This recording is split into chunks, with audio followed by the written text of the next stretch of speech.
Good evening, welcome to the Naked Chapel, which is a kind of online project to work through what sort of things we would change in and around church and just be a bit of creative and a bit of entertainment at the same time. Tonight we are joined by a few of our guests, and I'm sure we've got nothing better to do on a lovely June Monday evening.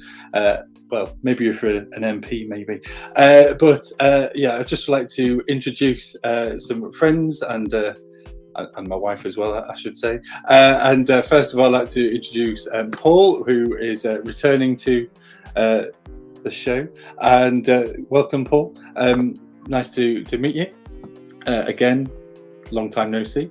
I'd like to also welcome David Goodall. I guess we're all from the Leeds district tonight, aren't we? Which isn't a bad thing. And also Becky too. So welcome everybody. How are we doing tonight? We all well? Oh, I think David already you've broken up slightly. Oh dear. Oh, there, you're back again.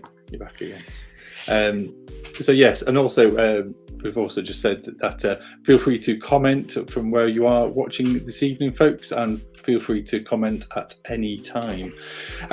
So we're going to launch straight in. Let's say if you haven't seen this before, we basically go through and we have some picks from our guests about what sort of thing that they would change, bring in from wider society to just kind of bring a bit of a change of flavour to church as we know it. So we're going to launch straight in with David. David, you've suggested newspaper. Would you like to fill us in? Absolutely. I remember a quote by somebody called Donald Soper. He was minister in central London for many years, and he had a preach point in Park, and he would go preach on Friday. And one of the things Soper said was that if we're going to be the church, then in one hand we should have our Bibles, and in the other hand we should have a newspaper. And I think what he meant by that was that one things I think he meant by that was that we need to bring the world and the church together, that we can't just have one and not the other. And I think so often I go, and in my job, I travel around the whole of Yorkshire West Methodist district. I go into loads of churches. And sometimes when I say to people, what do you know about your local community? What have you seen on the news recently? And people know so little, and often they're so inward-looking to the church that actually they're forgetting the world. And I think God is as much in the world as God is in the church. I think we have our newspaper, whether that's be the old-fashioned real newspaper, or whether that's the news apps on our phones. Actually, we see where God's at work in the world, and we also see those places that we need to be at work in the world for God. So I think we need the two together. Yeah, thank you. So that's nice kind of. Yeah, no, thank you, David. You're slightly blocky, but we're getting the gist of all that you say.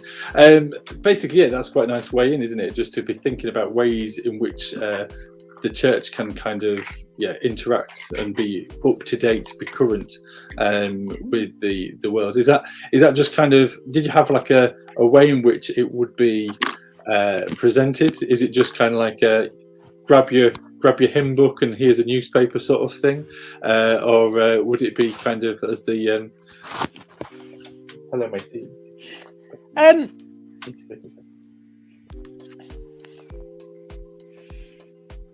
I'll just talk while Mark's doing that. Can you hear me? Thank you.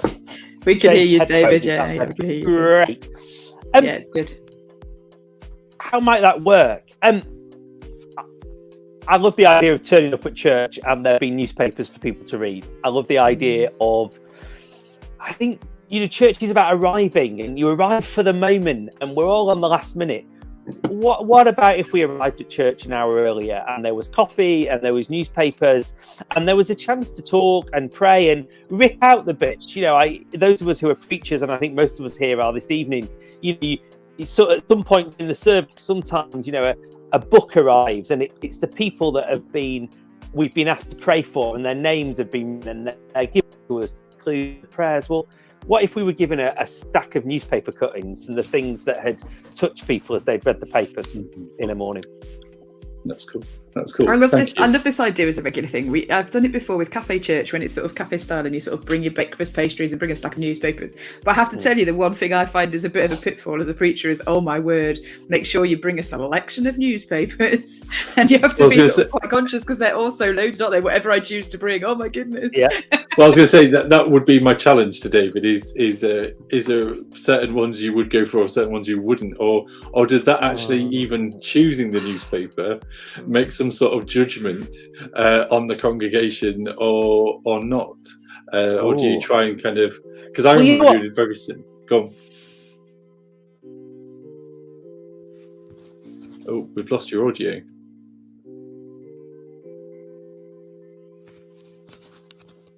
How's that? Oh, yeah, better. I'm the ministry in Leeds City Centre, and we do an event where we provide newspapers on a monthly basis. And every time I go to buy them, there's basically none left. So you get what you're given. So I think there's something in that. What do you pick up when you go in the shop on a morning? What do you find that's there? I think I tend to go for a broad selection, although there's probably some that I wouldn't take into church. Maybe the extreme. Yeah, I think that's where I found myself. Like, I was making a judgment saying, "Oh, I don't want to take that newspaper into church." But then, am I filtering something there, which is you have to be sort of get accountable to yourself on that, don't you? Here's a funny story. We have a really good friend. He's a minister in Australia, and when 40 years ago, when he first was appointed as a Presbyterian minister, he was appointed to the Outback Australia. And a member of his congregation owned the village shop. And when the newspapers arrived, she would decide what Christians should and shouldn't read and what the village shouldn't read. So you'd go and buy your newspaper and she'd have cut out the bits she didn't think was suitable. And then she'd sell them to you. Wow. So there you go. Maybe this is what we ought to be modelling, or not. Wow, heavy editing, very physical editing of the paper before you even get it to your doorstep. That's amazing. Wow, free press, but your newspaper agent's not. So not in Australia 40 years ago. Yeah. I was going to say, for Cafe Church, I remember doing this, and we used to start off the service with having kind of tables with newspapers. However, every time I went, I felt that guilt of going, what should I or shouldn't I be buying, and end up spending about 8 or 9 quid. And especially when you wanted to maybe make sure it was as current as possible, it would be like the Sunday with all the Sunday supplements and everything. And it's amazing how many people would go, oh yeah, didn't really like the newspapers, but do you mind if I take it home? And it's just like, yeah, okay, but at the same time, other times it was really helpful for people as well. So, any other comments, Paul, Becky? Just wondering what would happen when you then get everyone there with this broad selection of papers, but encourage them to actually pick up one and read something that they wouldn't normally pick off the shelf themselves or wouldn't open in their own app, and try and encourage people to get a little bit out of their own news boxes. Yeah. Might be a reason for deliberately picking a paper that you wouldn't normally pick up yourself as well. Yeah. I assume there is no comments at the moment, but welcome folks. Please comment if you have any thoughts about newspapers. I think we are actually going to move on to our next bit, and this time I'm going to look towards Paul and board games. Would you like to explain a little bit, Paul? Well, okay, so I've previously talked about gaming, particularly in reference to computer gaming. And obviously I do a lot of that online multiplayer groups and similar things. But there is something very different about sitting around your kitchen table or dining room table or living room or a table at a church or a coffee shop with a group of friends or maybe not so close friends playing a game. You have some amazing conversations doing it, and it's something that's really inclusive. Just about anyone can get involved in a game on some level. If you're starting with snakes and ladders and backgammon, that can go right the way up to sort of full-on tabletop gaming with hundreds of figurines and bits of landscape. So I think it's the sort of thing that you can get into, and it enables you to have lots of conversations. And it's one that I particularly enjoy. Bowl of snacks and a bunch of friends is a really good way to spend an evening or day sometimes. Cool. Do you think it could get competitive though? Do you feel as if competition is something lacking in the church? I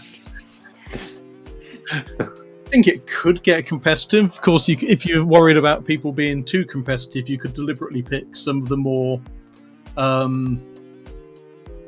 teamwork orientated games. And quite a few of them do have sets of rules that you can take some of the competition out if you want to. I might possibly exclude Monopoly on the basis that the Family Feud game is not the safest one to play. I know some very competitive Monopoly players. I was going to say it's interesting because this kind of had crept into my student days where there are, dare I say, I think there's 2 ministers who still don't talk to themselves over a game of Mousey Mousey, and the other extreme of that is actually involving Monopoly, where one of them was trying to walk in the footsteps of Christ and be so altruistic. It felt as if it maybe broke the theme of Monopoly, but he was very gracious. He was very gracious. So he was very much embodying the Christian heart in it. But dare I say, it may have spoilt it for the rest of them. So is this something that you would see on a Sunday morning, or would you see it as something that's maybe in downtime in other times of the week? It depends on what you're doing and what games you're playing. I think that's the really good thing, is there might be some games that be really appropriate to be part of something on a Sunday morning, and other games that a sort of cafe session on an evening would be really, really good for.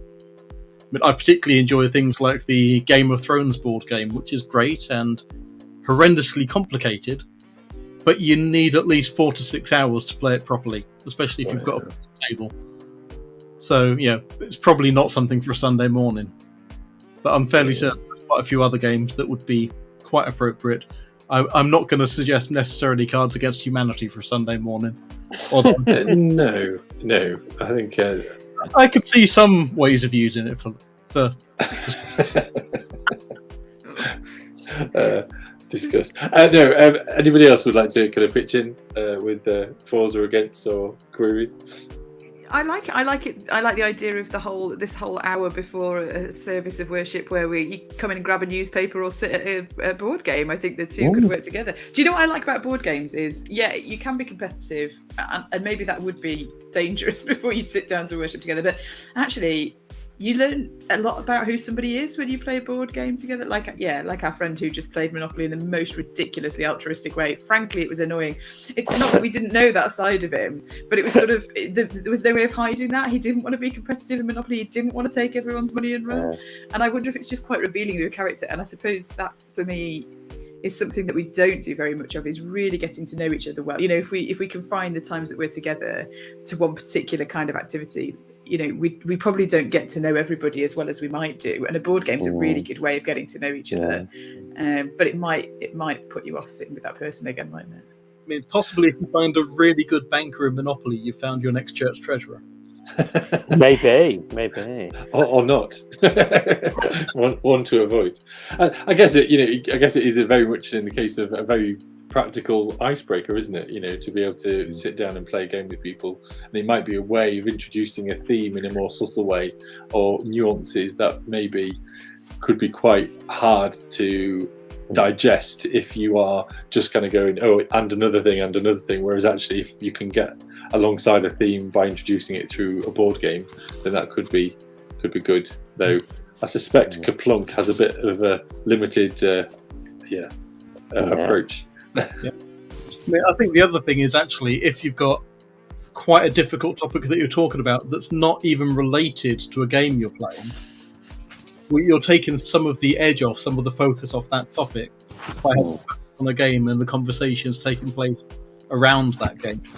So that might make it an easier, possibly a safer place for someone to air their views and have their own opinions on something that actually, if you're really focused on a conversation, is much more difficult and uncomfortable. Yeah. Any thoughts, anyone else, or should we go to the next subject? Okay, let's go on to Becky and themed snacks. Yes, themed snacks.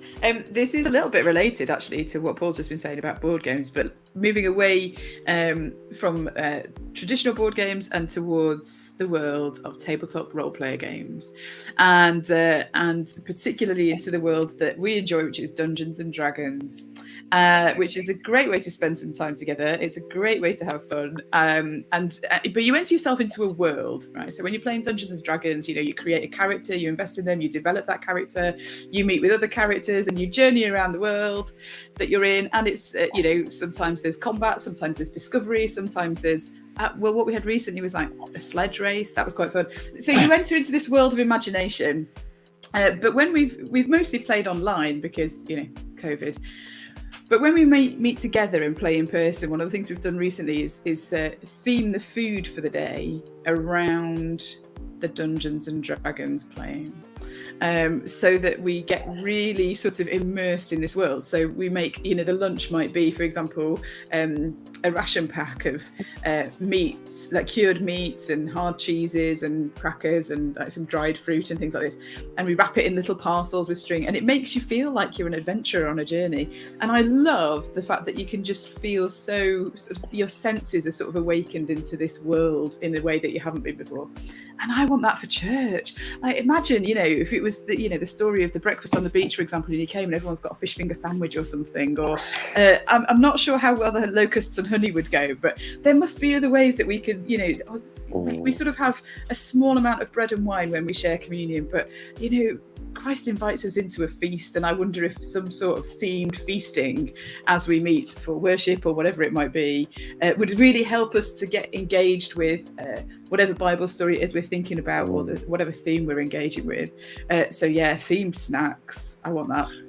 So not quite kind of loft and a pillar of salt then, and is well, you might have to have salt and vinegar crisps that week, maybe. Or yeah. There's something there, isn't there?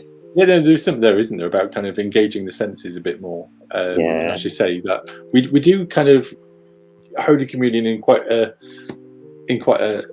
limited way as well, don't we? That it's where we have like the Last Supper and big bounteous food and things like this and proper time spent with each other. Sometimes we reduce it down to little square pieces of bread, and you're kind of going, is that the Last Supper, or is it kind of compartmentalized or kind of reduced down to its most basic format rather than, anyway, sorry, best not go into that kind of theological conundrum. But that is the kind of thing I'm thinking of, really, that actually when we're worshipping together, when we're meeting together, it's meant to be a foretaste of heaven. It's meant to be a sense of things to come, and in my mind, the best way that we share bread and wine is a huge, beautiful, freshly baked loaf that we tear and we enjoy. Everyone gets stuck in, and I love it when the kids come and they go, I want a big bit of Jesus. Like, yeah, everyone get a big bit of Jesus.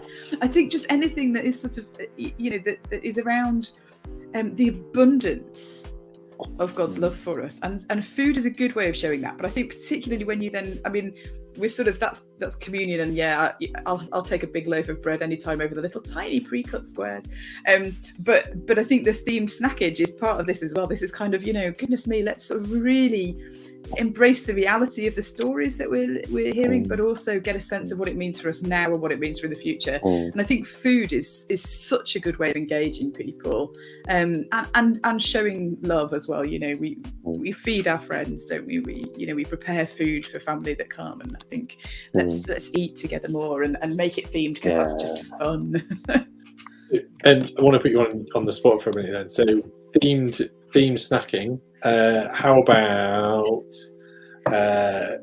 first week of Advent? Oh, okay. Well, this isn't putting me on the spot too much, because we've done like books on this, literal books on this.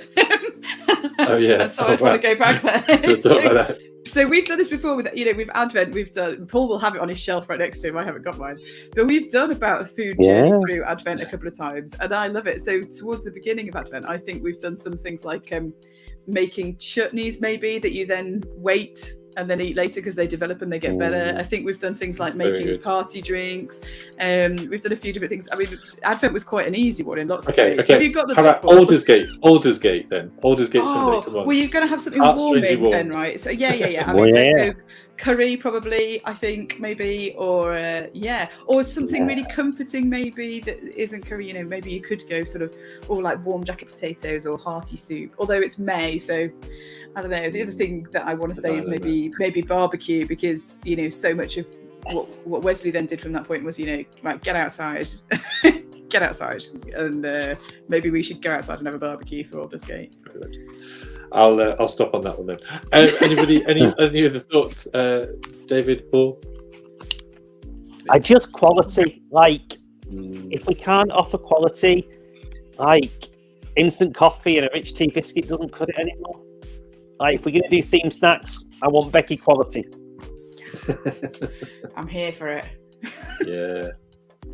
It's true, isn't it? And dare I say, are we all kind of like teenagers of the 90s? And so therefore, I remember it would be a good week where the youth worker or the kind of the people that, if you like, you're doing like the youth group sort of thing, would come in with donuts. And you kind of... See, we were tuck shop. It was what you could buy at the tuck shop. Nothing free, nothing given. Oh, gosh. Maybe that's it. Yeah. We got pizzas, although my mum ran it, so maybe she was just trying to feed us. I don't know. What about you, Paul? Well, I've done themed food with film nights before now. I think we had we had a Paddington film night, which obviously we did marmalade sandwiches. Very topical, Paul. Very topical. But other times, I think we had a Wallace and Gromit marathon, so we just had cheese and crackers, lots of Wednesday. And just doing little fun things like that. Actually, it worked beautifully with the film. A whole bunch of children, teenagers, adults watching Wallace and Gromit and eating cheese and crackers with a cup of tea was actually hugely entertaining. We're not going to talk about the amount of crumbs we had to clean off the church floor afterwards. But that's just part and parcel, though, isn't it? The cleaning up. I remember working with a church once where they said I said, you're talking about different ways of using your building, but there's no oven in your kitchen. And they said, we've had to clean that oven too many times when the scouts have used it, whatever. And I went, okay, well, isn't that a shame? But isn't that great that people are using your kitchen and wanting to be in your building? And so they've driven all these young people away. Oh, no, we don't want to do children's birthday parties. The oven gets really mucky. I'm like, let there be crumbs. Let there be myriad crumbs that we have to clean up because, goodness, what a sign of abundance that would be. So I'm here for the crackers as well, Paul. Let's do that. No, I mean, I think in my case, late 90s, going to church in the States, there was always good coffee and donuts when we got there, particularly for the choir. We've already mentioned good coffee, haven't we? Another episode, so it's obviously hit you to the core. It's quite important. I think that should be your poll each month, Mark. I think your poll each month should be, just as a sort of as we all arrive for Naked Chapel, like, right, just where do you sit on the good coffee debate? As in whether you agree with it or kind of like what brand, like. No, just where you sit. Do you agree churches should have good coffee? Yes. Right. Move on. Is there any other answer? No, you're not coming in. Yeah, exactly. If you don't think that's important, go away. I was about to make a comment then about I better not. Let's move on quickly before I put my foot in it about instant. Let's move on to David and Lego minifigures. Well, I was thinking, you've got to have some Lego minifigures, haven't you?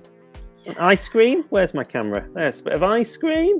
Or, firefighter. Bit of a talking on the radio. Or maybe the really cool person, who checks that you're the right height before you go on the roller coaster. I think for me, this is just about people. Like, church is church because of people, and I think the thing for me about Lego minifigures, and I got a few more off, the one off the water skier as well. I just think actually we need people, and the church needs to be made up of a whole variety of the people of God. And it's a bit like the newspaper. We forget that God is at work in all people in the same way we forget God is at work in all places. So where is the diversity of the world inside our churches? So I think Lego minifigures for me are about the great diversity of people that God has made and God has created in God's image. And how do we draw them in? So is that an illustration of the diversity, or do you have a particular expression of Lego figures? Do you have like a little vat where you get to create your own one as you come in? Well, maybe everyone should have one that represents them. To be honest, we got to go to Legoland last week, so Lego has been even more on my mind than it normally is. And yeah, I love the idea that as you come in, you could make your own mini me out of Lego, and then you could say something about you, and maybe you could express how you're feeling in the face that you choose or the clothes that you choose on that day. But I think for me, it was more about the fact they're all unique, they're all different. And actually, that's what God's church should be like. And so often I go in churches and it's monochrome and it's of a particular age. And I keep being told I'm young, which I don't think I am. And I just think we're missing something of the great diversity of God's people that actually this represents. So I want to see a church where we're truly reflective of the creation of God. Yeah, I should say that other inferior versions of Lego were also available. Really? No. Why would you? I can't comment whether I've got rid of some of those inferior things in the past, purely because they're not Lego. Why would you do that? No, so okay. Anybody else to comment? I think it's a little bit slow. I imagine a lot of people are kind of getting over quite a Jubilee-filled weekend this week, or resting after festivals of sorts. That's okay, because they'll enjoy catching up with this when they get back. I like the Lego minifigures. I really like it, and I think again, for the same reason that I quite like the board game thing, it can give you so much insight into a person, can't it? The way that I love it in the Lego shop in Leeds, where you can make your own, the pick and mix Lego minifigures. Imagine if you could come to church and when you're arriving at church, and everyone says, "Oh, how are you? Are you okay?" And it's like, "Yeah, I'm fine."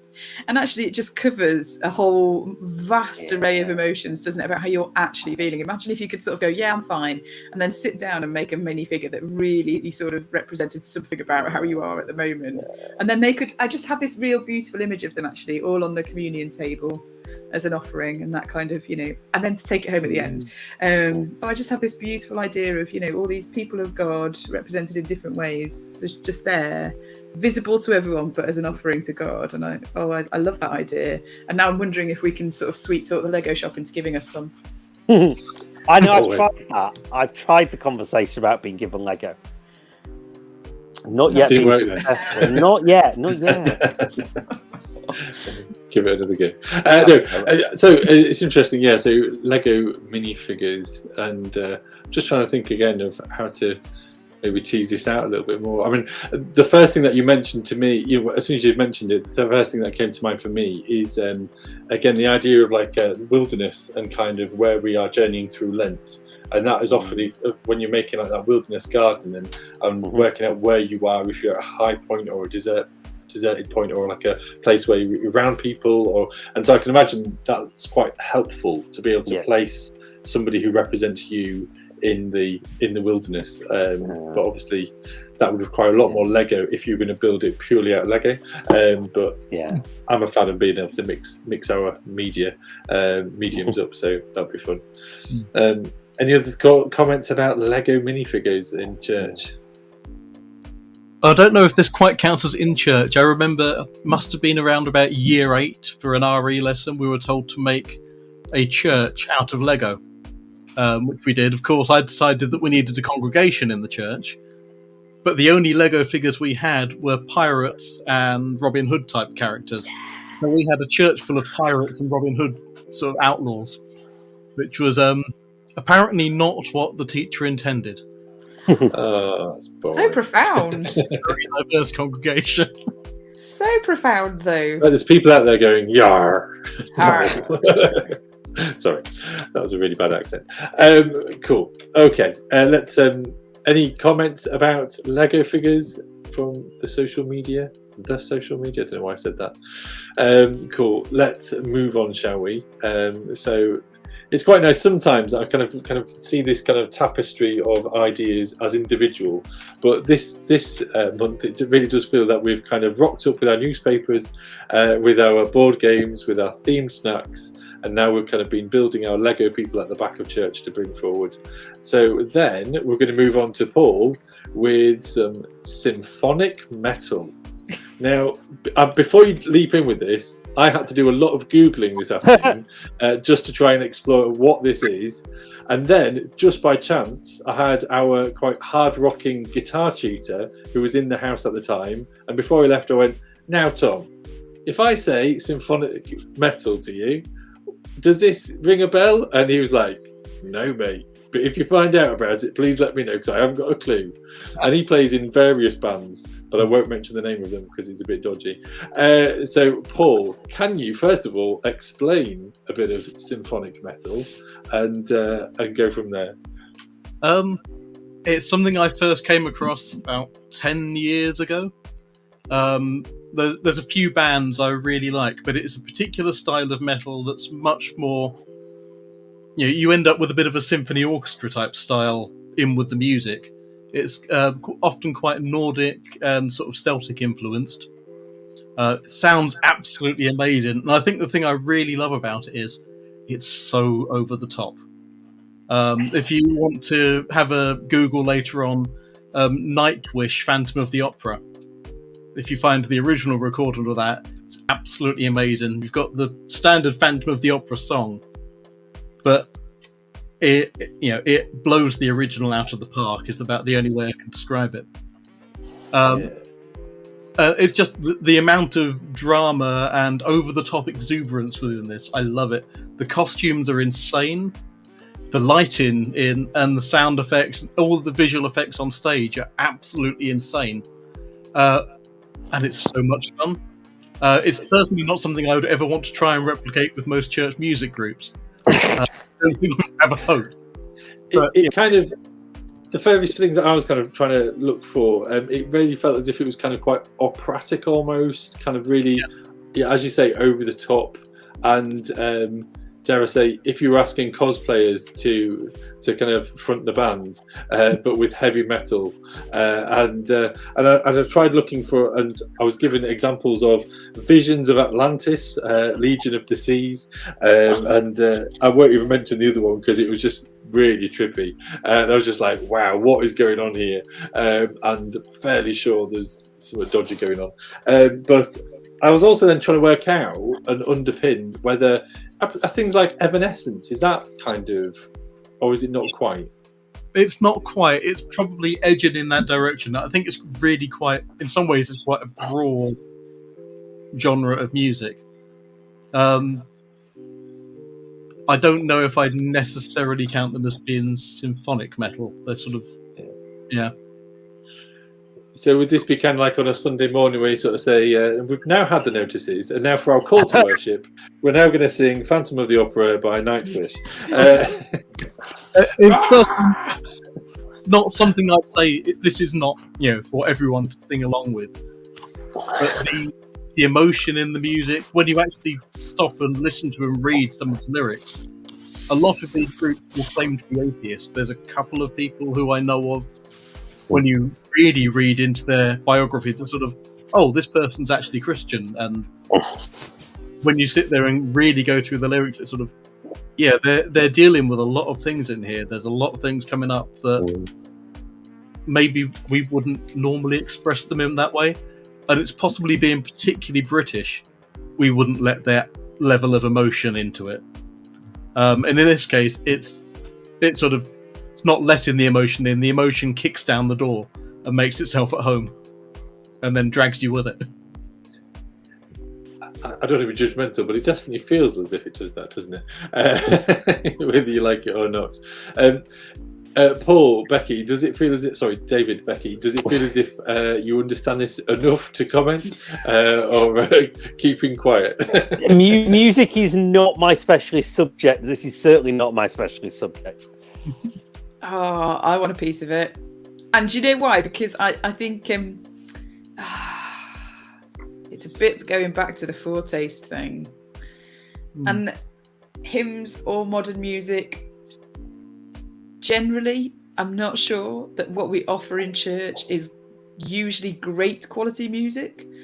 And I think it will be great quality music when we're in heaven. And so I don't really mind the style. I don't mind if it's an organ. I don't mind if it's a band. I don't mind if it's symphonic metal. If people's hearts are in it, and it's done well, and you get that kind of, I don't know, I quite like a good rib cage rattler, you know, something where the sort of the bass will come through the floor as well. And again, that could be classical organ music, or it could be some sort of metal music, or it could be whatever. But just think if it's done well. And we spend a lot of time, I'm reluctant to say it because I know I'm naughty, but we spend a lot of time in the fairly mediocre, you know, when we're meant to be, when we get together for these things, it should be, this is a bit what heaven's going to be like. We spend a lot of time in the mediocre, I think. So bring on the heavy metal. I'm quite up for that, but I don't know where we're going to get all the orchestra from. So we can start collecting them now. But I think for me, there is something about it, is that it's the extravagance of it, the fact that it's really, really well done. Yeah. And even when I'm playing, I find a lot of church music to be incredibly tame. And we often don't seem to put much emotion into it. Whereas singing with a large choir, some Mahler or something similar. I mean, Mahler's Symphony of a Thousand is a brilliant piece of music, but singing that with a really large choir and a full orchestra, it has that sort of passion and exuberance that we often seem to miss. And in some ways, for me, the symphonic metal does that, and then sort of adds some extra rhythm in on top of it, as well as some amazing costumes. So I mean, it's like a large, I almost want to say like a large medicated kick, isn't it? As in to say, it's like properly inserted into the music through and through. And I guess maybe I can see why you would kind of suggest this sort of thing, just as you say about that passion and exuberance. And, you know, not to say that kind of church on a Sunday is wrong or otherwise, but sometimes you can be left wanting, or even a very good hymn could be played in such a way that you just kind of thought the passion has kind of been zapped out of it. Whereas at least in some of these things, it could be done in such a good way. I remember for the first time listening to Take My Life and Let It Be, and it wasn't on an organ, but it was done with a 7-piece band. And I was rocking. I thought, this is fantastic. This is brilliant. What is it? Who's written this recently? And I was just like, what? It's an old hymn? You know, and it was just kind of, it just blew my socks away because it was just done so well and with so much gusto. And I've got to say, the bass did help. And that kind of, as Becky said about the rib cage rattling when you could hear it, it's like, you know, so I get anything kind of that is done to a good standard. But I think maybe not all styles are for everybody, and we might kind of revisit kind of Elliot's the first episode, was it about silent disco and just listening to stuff on headphones. And so for those who would like to listen to symphonic metal, now is your time, and afterwards we need to shout a little bit louder. But anyway, any other comments? Now should we move on? Let's move on to Becky. And Becky, you've suggested just a small one. No more Sunday mornings. Is this kind of like petitioning to your MP and getting rid of Sundays altogether, or just the services? Oh, do you know, when I was thinking of things, I thought, you know, I know what we're meant to be doing. We're bringing things here that are kind of, you know, in the dream world, this is what we would do, but with a hint of reality. This one is this is not my dream world. This is what we should be doing. And as are all of these things, you know, it's not, none of it's flippant, is it? I think we're revealing a lot about, you know, what people who are leaders in the church want to see in the church at the moment. And oh my goodness, Sunday mornings. I love Sunday mornings. I love leading worship. I love being with the people of God. I love it when we're together in fellowship. I love it. I love to preach. I love to preside at communion. I love Sunday mornings. But for goodness sake, let's get rid of Sunday mornings. And specifically what I mean is meeting on Sunday as the priority event of our week.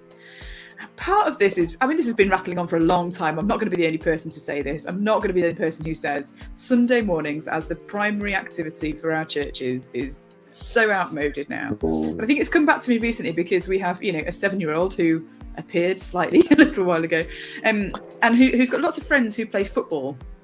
And the football matches are on a Sunday morning, usually, for most of these leagues, sort of locally. And I'm sure that's true nationally too, that Sunday morning is football morning. Or for other families, it might be, you know, there's a blended family, so you see another part of your family, or you go see your grandparents, or whatever it might be. But it's the football thing, and thinking about whether or not our son would be part of a football team, and thinking there is no way we could handle him going on a Sunday morning. You know, it's not just that we're both busy leading worship, it's that actually he's part of a junior church that is such a good junior church. It's really church for him. I wouldn't want to diminish that part of his faith development. And as I'm hearing myself sort of say these things within my own sort of little internal conversation, what I'm thinking is how it must feel to families when we're going, come to church on a Sunday morning. Like, there's no way, because we've both grown up in the church as well, there's no way that Sunday morning would be anything other than church for us. It would be really difficult to do that. But in the same way that, you know, we're several generations out of church being the norm on a Sunday now, and we're well into Sunday morning is sports morning, or the day you cook breakfast, or whatever it is. So when I'm thinking of how much of an ask it would be for Ruben to go play football on a Sunday morning, that's how it must feel to families that we're trying to encourage to come and be part of a community of people who follow Jesus. And I just think, oh my goodness, I don't know if we're ever going to get this right. I think there are several things that are problematic with it. You know, one of which is that Sunday is not a day that people now set aside for church. So if the primary activity, the primary worship, teaching, fellowship we do is Sunday, we're not going to grow very quickly at any stage. And I think the other thing is that I don't know that what we're meant to be as church is a group of people who get together once a week and think we've done a good job of being together and worshipping God. I think, you know, I want to see lots more through the week, you know, make it evenings, make it mornings, make it lunchtime, whatever it is, however it meets people in the right places. And that's not to diminish any of the elements that we get on a Sunday morning either. Like, let there be good teaching, let there be good, better than mediocre music, let there be newspapers and Lego minifigures and feasting together and hearing more about Jesus. But whatever it is, let's stop doing it on a Sunday morning, please. I think thank you for that one. I thought when you asked me about it, I said, "Oh, go on, I'll throw it in," because usually it's about what we're throwing in rather than taking away. But I guess it is that challenge over what is kind of the norm, what is our culture, and what as you were talking, it struck me as, isn't it interesting that the majority of our congregation are retired? And I realise that might be a generational thing because they've they've been brought up with inherited church, and so we're just seeing that actually we are so many generations usually out of away from culture and of the norms of society. But is there also something there about the fact that they have spare time to be able to craft Sunday to be what they want to be, whereas you mentioned about the football leagues and things like that, where actually for a lot of people either Sunday just doesn't exist as a day off because they're on shift work, or they're actually doing other things, or Sunday is the day when everything stops, because actually that is the only day that you have off, rather than the old-fashioned way of having a whole weekend off, for example, and that Saturday would be the down day and the jobs day, and Sunday would be the day where you get to go and do stuff and go for a slow drive. So, and you know, I think that's really important, because actually I think we talk a lot in the church about being countercultural, and I'm passionate about that. But meeting for worship on a Sunday is not countercultural anymore, because actually the countercultural thing is saying stop. And what happens when we get to church on a Sunday morning for worship is that most of the congregation aren't stopping. They're here and they're there and doing this, and they're catching up on that meeting, and oh, did I just mention that, and has anyone got the preacher a glass of water, and who's on this duty and who's on that. It's not rest, it's not stopping. And I think about our siblings that are Jewish and the way that they treat Shabbat, the way that they treat Sabbath. Inevitably there's still some people that are leading, you know, the bits and pieces there, which is work, but actually they really stop. And that to me is countercultural. You know, that to me is the countercultural thing. And I think telling people to stop doing their football and come to church, or, you know, stop catching up with granny and come to church, I don't think we can justify doing that, can we? That's taking people's rest time away from them. And I think I just think God has got something much richer for everybody than, you know, here's an hour on a Sunday morning, but it has to be a Sunday morning, it has to be in this place. I don't know. I am going to open it up in a minute, but I've got one more kind of ponder about it. I guess what I want to ask you, Becky, though, is that if we were then to take it away from the Sunday morning, and I've realised that a lot of the time when we've discussed here at the Naked Chapel about what we do, what would we change differently, I guess the counter argument would be about, actually it's not about us anyway, it should be about God. And therefore, if we got rid of the Sunday morning expression to God, what would we replace it with? Oh, countless expressions through the week.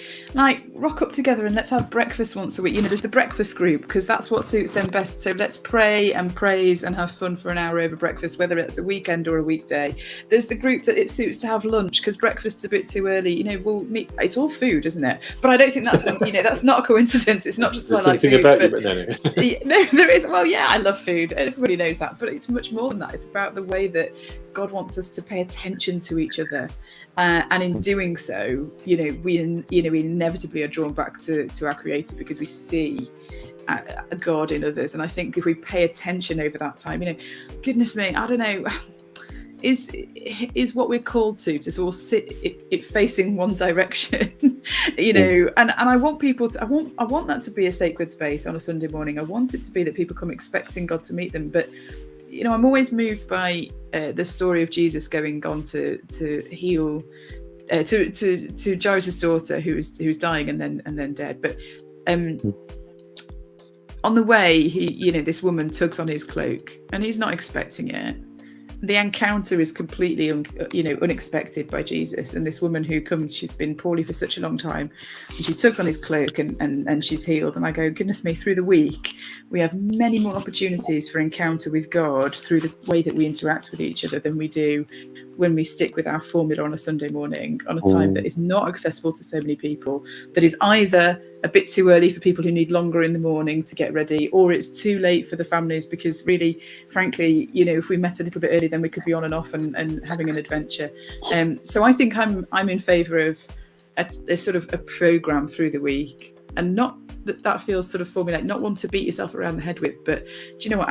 Our church happens on a Wednesday evening, and that's when we have church.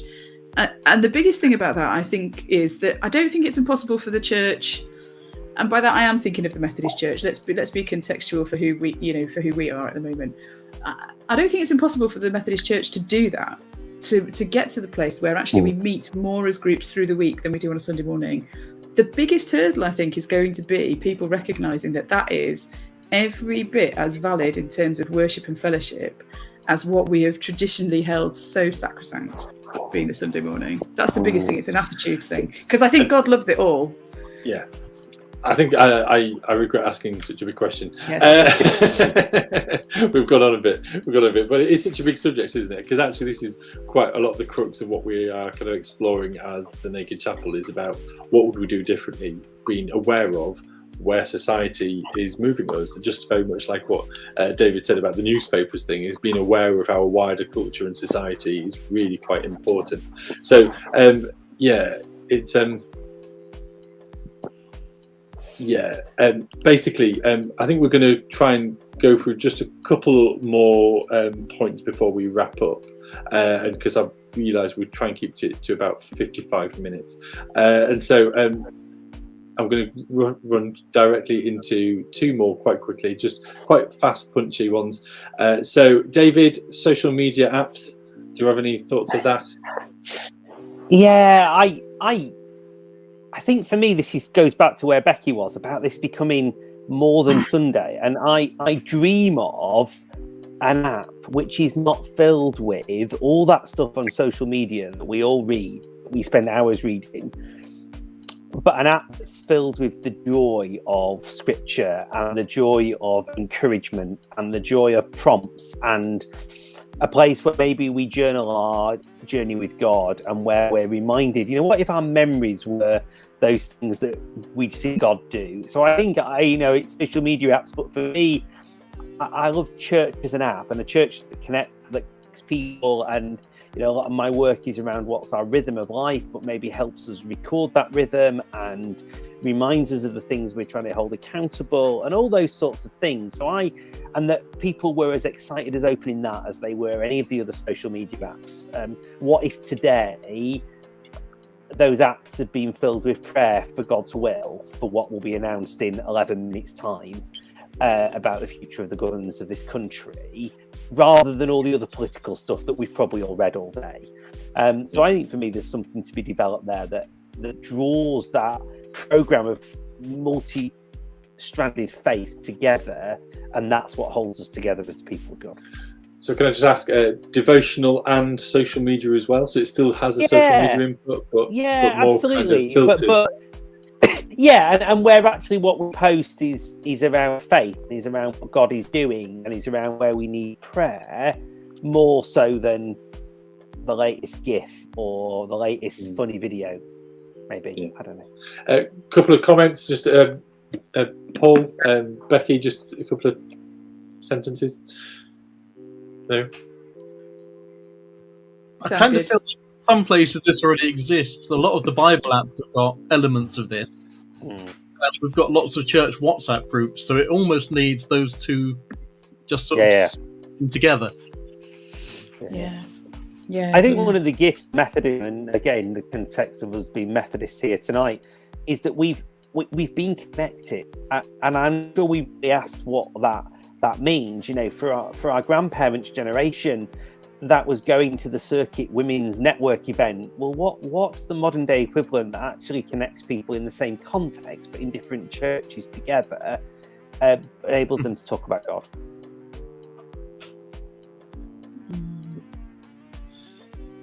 Cool. Okie doke. I think we're going to just wrap it up now. I think we're going to come back to Paul. You had one. We're going to use that for maybe next time that we meet. But I just want to say thank you, folks. Thank you, David. Thank you, Paul. Thank you, Becky, for joining. Thank you, folks, for if you're watching. This has been an interesting conversation about this kind of what is relevant to us, what is important to us as a church, as a congregation, but also how we fit into wider society. And so thank you for your comments, for your time, and I'll allow you to drop off now. And again, thank you, David, thank you, Becky, and thank you, Paul. And I guess just want to say thank you for joining us today, if you've been catching up with us during the week. And I guess just want to raise that challenge for each of us, is what would we want to change in church? Would it be the style of music? Would it be when we gather, how we gather, and what would we gather over? My name's Mark, and thank you for joining us in this conversation of the Naked Chapel. I'm just going to cut out here.